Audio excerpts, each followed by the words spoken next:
Welcome to మెగా9 TV. నాయకుడు అనేవాడు ఎప్పుడు ప్రజల ముందు ఉండి నడిపించాలి అంటారు. కానీ ప్రపంచంలోని అత్యంత శక్తివంతమైన దేశాల్లో ఒకటైన ఇరాన్లో దశాబ్దాల పాటు ఒక వ్యక్తి ఎవరికీ కనిపించకుండా తెర వెనుక నుంచి దేశ రాజకీయాలను శాసించాడు. అతనే ఇరాన్ దివంగత సుప్రీం లీడర్ ఆయతుల్లా అలీ ఖమేనీ రెండవ కుమారుడు మజ్తబా ఖమేనీ. తండ్రి ఆఫీసును తన గుప్పెట్లో పెట్టుకుని ఇరాన్ మిలిటరీతో అత్యంత సన్నిహిత సంబంధాలు కొనసాగిస్తూ ఒక షాడో లీడర్గా ఎదిగాడు. ఇప్పుడు తండ్రి మరణంతో ఇరాన్ అత్యున్నత పీఠమైన సుప్రీం లీడర్ స్థానాన్ని అధిష్ఠించడానికి సిద్ధమయ్యాడు. అసలు ఒక సాధారణ మత గురువుగా జీవితం ప్రారంభించిన మజ్తబా ఇంత పవర్ఫుల్ ఎలా అయ్యాడు? 2009లో ఇరాన్లో జరిగిన భారీ నిరసనలను అణిచివేయడంలో ఇతని పాత్ర ఏంటి?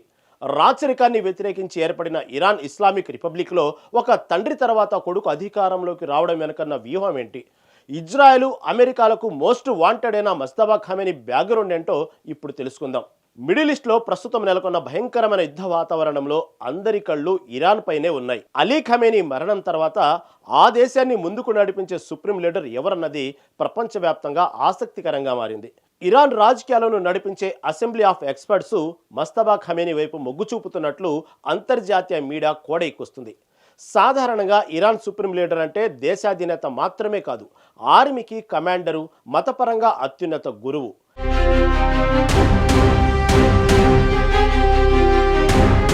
అయితే మజ్తబాకు మతపరంగా ఆ స్థాయిలో అనుభవం లేకపోయినా రాజకీయంగా మిలిటరీ పరంగా ఆయనకున్న పట్టు అనన్య సామాన్యమైనది.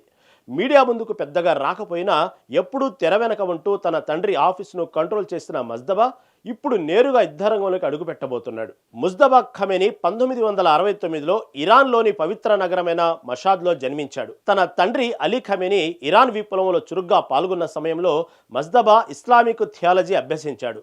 1989లో అలీ ఖమేనీ సుప్రీం లీడర్గా బాధ్యతలు చేపట్టిన తర్వాత మజ్తబా మెల్లగా తన ప్రాబల్యాన్ని పెంచుకున్నాడు.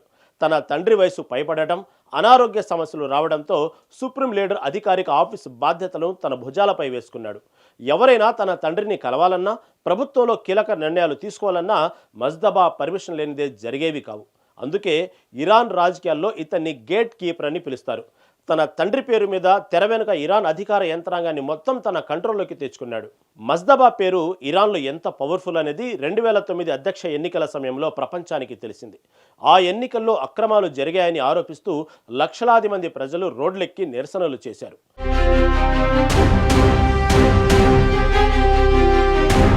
ఈ ఆందోళనలను అత్యంత కఠినంగా అణిచివేయడంలో మజ్తబాది కీలక పాత్ర అని పాశ్చాత్య దేశాలు ఆరోపిస్తుంటాయి. ఇరాన్ పారా మిలిటరీ దళమైన బసిజ్కు అతనే స్వయంగా ఆదేశాలు ఇచ్చి ఉద్యమాన్ని కంట్రోల్ చేశాడని చెబుతారు. ఒక లీడర్కు మతపరమైన హోదా కన్నా మిలిటరీ సపోర్టు చాలా ముఖ్యం. మజ్తబాకు ఇరాన్ ఎలైట్ ఫోర్స్ అయిన IRGC టాప్ కమాండర్లతో అత్యంత సన్నిహిత సంబంధం ఉన్నాయి.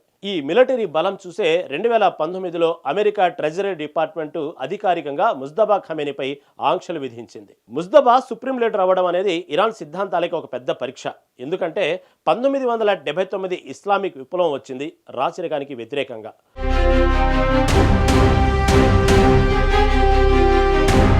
ఒకరి తర్వాత వాళ్ల కొడుకు అధికారంలోకి రావడం వద్దనే ఇరాన్ రిపబ్లిక్గా మారింది. ఇప్పుడు ఖమేనీ తర్వాత ఆయన కొడుకే వస్తుండటంతో అది వారసత్వ పాలిటిక్స్గా మారుతుందన్న విమర్శలు స్థానికంగా ఉన్నాయి. దీనికి తోడు మజ్తబాకు అత్యున్నత మత గురువు హోదా అయిన ఆయతుల్లా స్థాయి అర్హతలు లేవన్న వాదన కూడా ఉంది. అయితే ఇవన్నీ పక్కన పెడితే అతను సుప్రీం లీడర్ కుర్చీలో కూర్చోకముందే ఇజ్రాయెల్ నుంచి ప్రాణహాని పొంచి ఉంది. ఇజ్రాయెల్ రక్షణ మంత్రి ట్విట్టర్ వేదికగా ఒక స్ట్రాంగ్ వార్నింగ్ ఇచ్చారు. ఇరాన్ ఉగ్రవాద పాలనను కొనసాగించడానికి, ఇజ్రాయెల్ను నాశనం చేయడానికి ఎవరు ఆ కుర్చీలో కూర్చున్నా వాళ్ళని ముట్టుబెట్టడం ఖాయమని ఆయన స్పష్టం చేశారు. అంతేకాదు, వాళ్ళు ఎక్కడ దాక్కున్నా వెతికి మరీ చంపుతామంటూ ఓపెన్ ఛాలెంజ్ విసిరారు. ఇజ్రాయెల్ రక్షణ మంత్రి పబ్లిక్గా అతన్ని టార్గెట్ చేస్తూ చేసిన ప్రకటనల నేపథ్యంలో మజ్తబా దేశాన్ని ఎలా కాపాడుకుంటాడు, ఇజ్రాయెల్పై ప్రతీకారం ఎలా తీర్చుకుంటారన్నది ఇప్పుడు ప్రపంచ దేశాల్లో హాట్ టాపిక్ అయింది.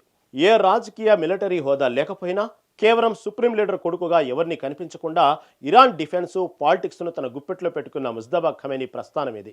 ఇప్పుడు తన తండ్రి స్థానంలో ఓపెన్గా ప్రపంచం ముందుకు రాబోతున్నాడు. అతని ముందున్న దారి పూలపాన్పు కాదు, కత్తుల వంతెన.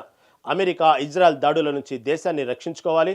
అదే సమయంలో అంతర్గతంగా వచ్చే రాజకీయ విమర్శలను సైన్యం సాయంతో కంట్రోల్ చేసుకోవాలి.